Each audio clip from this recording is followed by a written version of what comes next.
হুগলির আরামবাগ থানার অন্তর্গত মইগ্রামে বেআইনি মদের ব্যবসার বিরুদ্ধে রুখে দাঁড়ালো গ্রামের মহিলারা।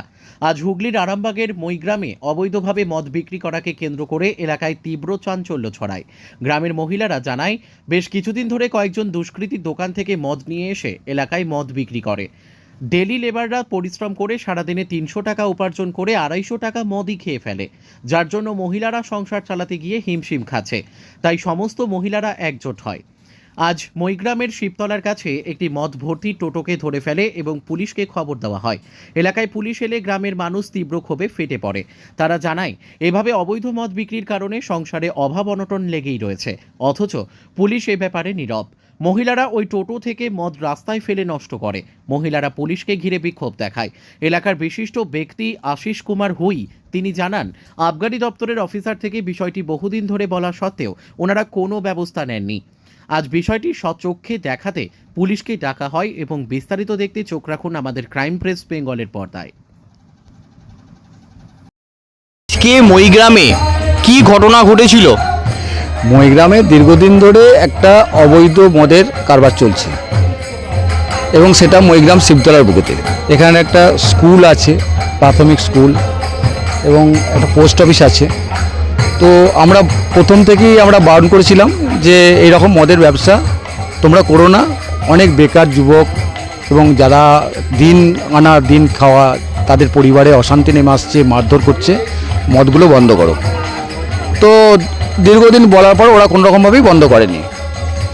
তো আজকে সকালে দেখছি একটা টোটোয় করে আরামবাগ থেকে এক ভদ্রলোক এক টোটো মদ নিয়ে তো ডিস্ট্রিবিউট করছে আর কি। তো আমি ডিরেক্ট গেলাম, গিয়ে জিজ্ঞাসা করলাম যে কী আছে, বললো মদ আছে। বললাম মদের কোনো পারমিশন আছে? বললো না, মদের কোনো পারমিশন নেই। বললাম তাহলে তুমি এই মদ এখানেতে সাপ্লাই করছো, বাড়িতে বাড়িতে দিচ্ছ, কোন নিয়েতে? তখন আমি তো রেগুলারই আসি। বললাম তুমি রেগুলার আসো? আমি জানি।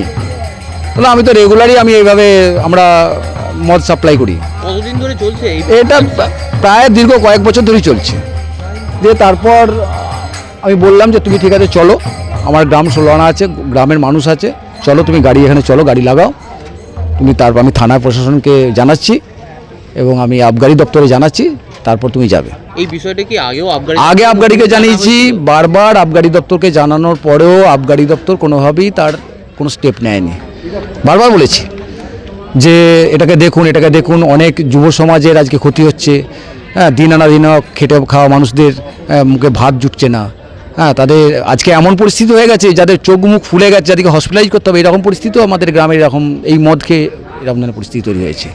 তো সেই জন্য আমরা এই একটা গ্রাম থেকে প্রতিবাদ জানিয়ে আমাদের এই গ্রামে কোনোভাবেই মদ চলবে না, মদ ব্যবসা করতে দেবো না, অবৈধভাবে কোনো মদ ব্যবসা করতে দেবো না। এবং গোটা তৃণমূল অঞ্চলের মানুষ সন্ধে হলে সকাল হলে একদম এখানে এসে মদের ঘাঁটি বেঁধে, মানে একদম নয় কিনতে আসছে, নয় খেতে আসছে। হ্যাঁ, একদম বেলেলাপনা চলছে এই গ্রামের বুকেতে। একদম মইগ্রাম একটা প্রাণকেন্দ্র এটাকে, যেখানে বলা হয় একটা সাংস্কৃতিক মনস্ক গ্রাম। এটা এই গ্রামে একটা ঐতিহ্য আছে, এই গ্রামে একটা গাজন, একটা মানে একটা ভালো মানে গাজন অনুষ্ঠান হয়। টোটো ভর্তি মদটাকে কি করা হলো? টোটো ভর্তি মদটাকে প্রশাসন এলো, প্রশাসনের সামনে এসে এখানে ভেঙে নষ্ট করে দেওয়া হয়েছে এবং সে গাড়ি পুরো প্রশাসনের হাতে তুলে দেওয়া হয়েছে।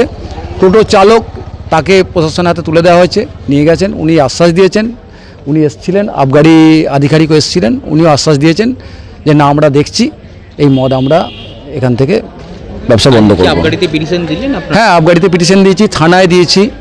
হ্যাঁ, এবং যারা করছে তাদের বাড়িতেও রেড হয়েছে।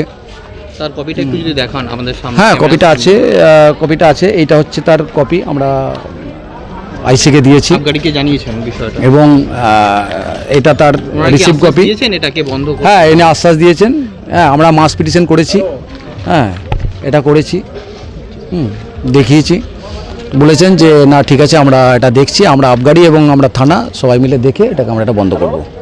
আপনার নামটা? আমার নাম আশিস কুমার হুই। আপনার পরিচয়? আমি ভারতীয় জনতা পার্টির মন্ডল সেক্রেটারি। ধন্যবাদ আপনাকে।